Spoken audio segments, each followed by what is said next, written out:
Number 3 on our agents of influence, social proof. So humans ascertain what is correct by finding out what others think is correct. There was this idea 200 years ago that the law should be created from the Bible, that the Bible was the ultimate law of the land. And so you would literally hear lawyers say, where do you find that in the good book? These days, with all of the idea of evolution, people believe that our law and that our morality is evolving as well. And it's because when we're around each other, we believe that what they're doing is right and it's good. And so that's what we do. Over in Greece, I'm sure if you watch My Big Fat Greek Wedding, there's a point in that movie where the mother spits on one of the grandkids. Spit, spit, spit, spit, spit, spit, spit. And the guy was like, did she just spit all over him? And the girl, oh yeah, well, that's for good luck. It's part of our culture. So understand that when you're dealing with different cultures in your target audience, societal norms are going to be completely different for you. Just as if I think handshaking is forbidden in Japan or something. I don't know. That's why they bow. So if you reach out and try and touch an emperor or something, then it's like, oh, can't do that, blah, blah, blah. And it's because people figure out what is correct by listening to other people. Another beautiful example of this is that the definitions of words. I'm a fanatic about definitions of words. It's I'm reading the dictionary all the time. I'll pick a word and or somebody will use a word in my family. I'm like, oh, what's the definition? You just said similar. What's the definition of that? Of course, it's like, oh, well, you should know. Well, what is it? I don't know. Like, how do you define most of the words that you use? And it's really difficult because you've used society and what society has taught you, and you've just grown up knowing kind of what the definition of the words are. But if you actually go and read them, you're like, oh, I thought it was something like that, but it wasn't. Like, I kind of know what arbitrary meant, and I'd use it in my sentences. But it wasn't until I read this book where somebody was like, let me dissect arbitrary and teach you what it is. And I'm like, oh shit, there's a lot of stuff that's arbitrary, just like perceived value, right? So it's the exact same reason why you will have two people read translations in the Bible and come out with 3 to 5 different meanings of what the verse means. And it's because the words that they're using in society are vastly different than the words that the Bible verse was originally translated into and originally translated from. So the reason that we have who knows how many different NIV, KJV, different versions of the Bible is because they are transcribing those old Hebrew words and saying, hey, this kind of means 2 or 3 things in society now. They had one meaning for it back when it was that word, but today we have 4 or 5 or 7 different words to describe that. Words are always changing. Society and norms and cultures are always changing. So social proof is how we ascertain what is right and what is wrong, what is good and what is not. We are in the information age. That's hands down. We are in the information age. However, everybody around you, even though they feel that they know the answers, everybody's striving for answers. Nobody really knows. There's more information than you can find. However, you had no idea how easy it truly was to start generating leads until you jumped into this program. We're drowning in information and yet striving for answers. And the more the people these days, they're more uncertain than ever before. They're more uncertain than ever before. But they overcompensate and they act more certain than ever before. Let me say that again. They are more uncertain than ever before, but they overcompensate and act more certain than ever before. So the herd appeal. Everybody's going. I'm sure you've heard this before. Hey, you want to come do whatever? Everybody's going. You see it in marketing all the time, where it's this big rush of people. You see on Black Friday, everybody's going for whatever. It must be important. I think that was the latest toilet paper rush during the pandemic. Like, why the hell? And I think it comes down to it must be important. It's big, fluffy paper. Like, everybody needs it, right? And if they're all buying it, I've got to be buying it too. The herd appeal. I already mentioned the club's fake line. Oh, money in a tip jar. So servers, hostess have found that if there's no money in a tip jar, they will get a lower average number of tips that day if they keep cleaning out the tip jar and keep it clean. However, if they prime it, if they add a bunch of ones into the tip jar early in the night, then they will get more tips throughout the night because you're standing there in line, you're paying for whatever, you see this massively full tip jar, and it's like, oh, well, I guess I need to be doing what is right and adding into that tip jar. That is the cultural norm of this place. This person that's serving me must be good because everybody's tipping them. And I'm sure you have heard this 15 million times. Over 15 million can't be wrong. 7 out of 10 dentists recommend.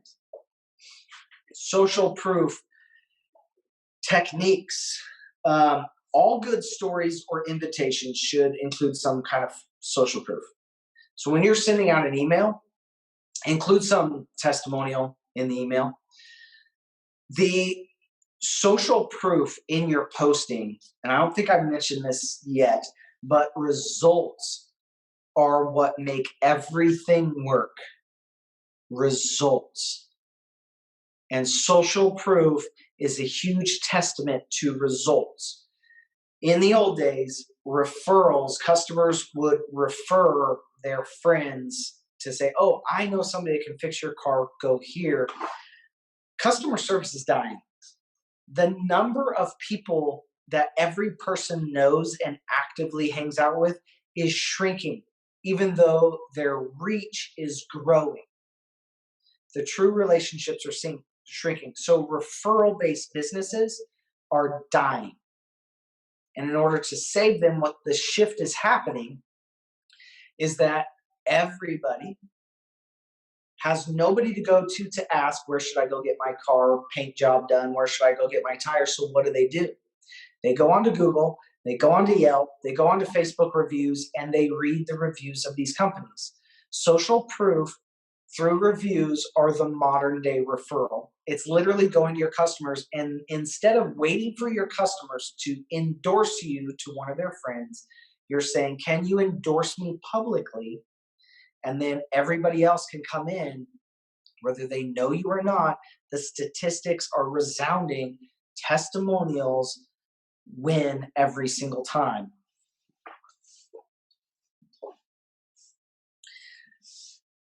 Imply in your words that you're chased or pursued.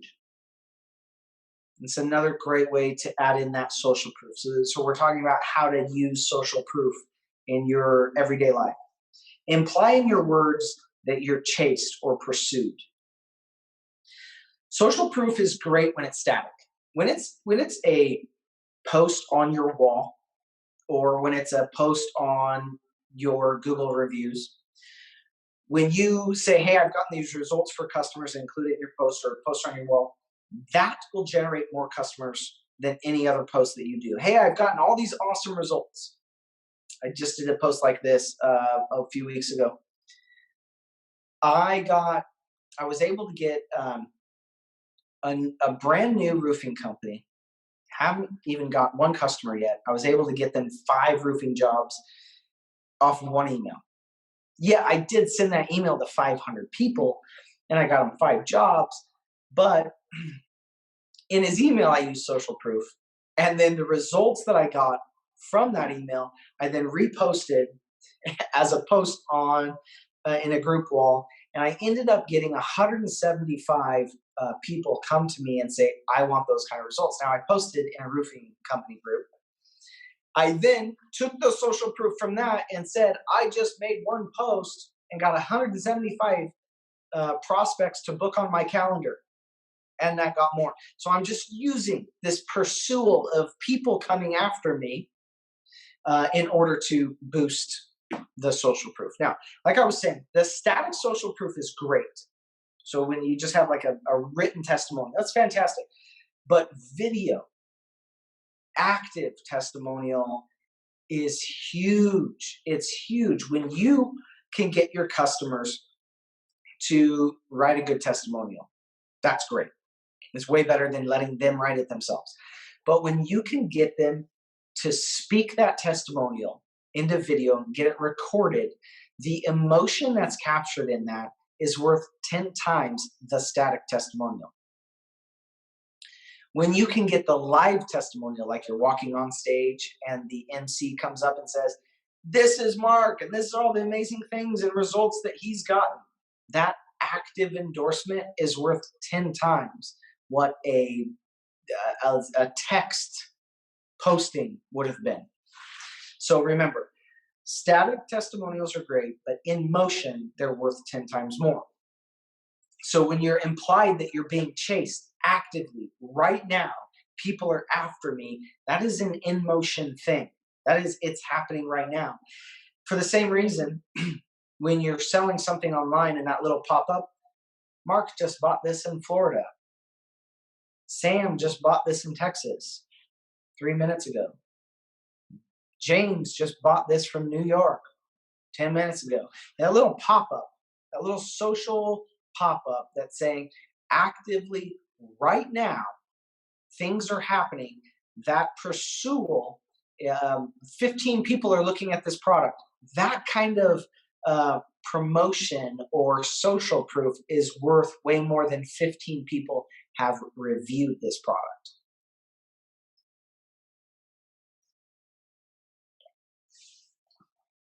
Another beautiful way that you can use that active social proof is by complaining about it and say, "Oh, I can't get a free day this week. My calendar's booked with prospects." Is a great way to use that social proof in just your everyday active social proof.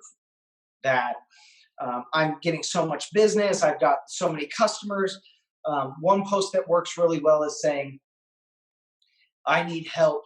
I've got more customers than I know how to deal with right now. Is there anybody out there that can help me?" That will actually get more customers contacting you than it would getting colleagues wanting to help you if posted in the right group. Pictures of you surrounded by people that are adoring you. That is a great way to show that you're being pursued actively, that people want you. It's a fantastic strategy for say that you're in a picture, have your wife kiss you. If you're in a group with all of your clients and customers surrounded by you, that's worth way more than just you standing there alone. Think about that.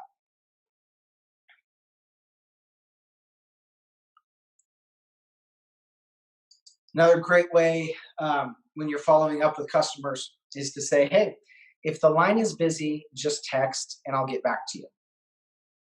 That's a much better way of having your customer call you than saying, "Oh, yeah, I'm free all day. Go ahead and give me a call."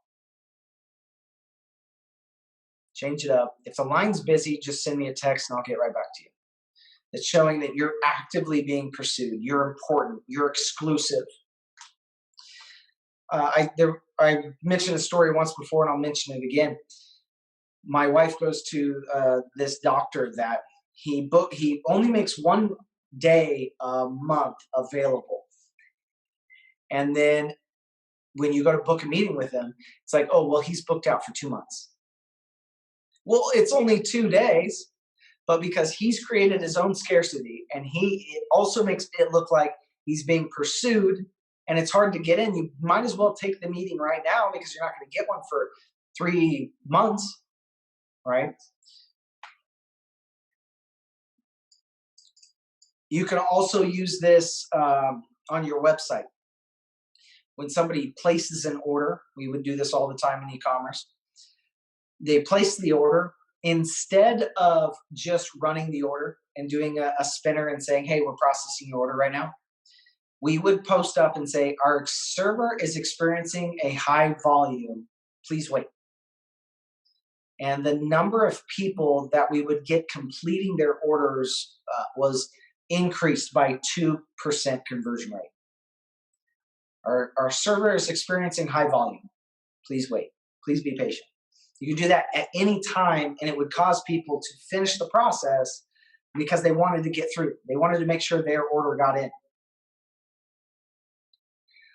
in. Another tactic, if you have agents, multiple salespeople, you have people calling in, instead of just having your receptionist answer and saying, if somebody calls, hey, is John available? And the receptionist says, oh, yeah, he's available. Let me go get him. It'd be the same way as you saying, oh, I'm available all day. Just give me a call. Instead, when the receptionist changed her response and says, oh, yeah, John's been our top sales specialist for 15 years. Let me go see if he's available. The number of sales increased by 15%. The number of closed deals increased. And this was done in a real estate office with big dollar amounts, right? So make sure you're using all of this in every day. This is not reserved for just a marketing letter, just a sales letter. Use it in your everyday. So do you ever laugh because other people think something's funny? That in the same way is people comparing the social proof. Like, what should I be doing? How should I be reacting to this situation? How's everybody else reacting to it?